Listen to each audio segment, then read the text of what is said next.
Meanwhile, driving conditions on highways 11 and 17 were a major discussion point in Kenora this week. Both the NDP and forestry officials appealed to Ontario's Finance Committee to prioritize highway maintenance in this region as they prepare the 2023 provincial budget. Lee Noonan was there.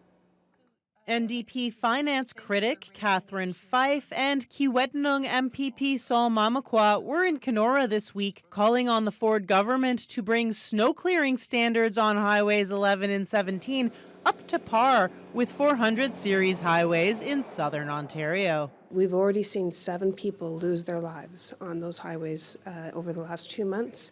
So there is an urgency to invest in transportation and really to put Northern Ontario on an equal playing field. That's where the tragic events happen. That's where the closures happen because we need a better maintenance. We need to improve because this government again has moved the resources, transportation resources, down to southern Ontario from the north. With an 8th death on Highway 1117 since those statements were made and dozens of highway closures already this winter, the NDP members want to see snow clearing in the north improved before allocating resources to new highways in the GTA. When Doug Ford decides to prioritize the Bradford bypass and Highway 413, which was never in the overall transportation plan for Ontario, and he prioritizes those highways, then Northern Ontario pays the price. Tom Ratz, a forestry manager with Resolute, asked the committee to also consider the economic case for improving northern highway clearing. Resolute has over 420 trucks a day, every day,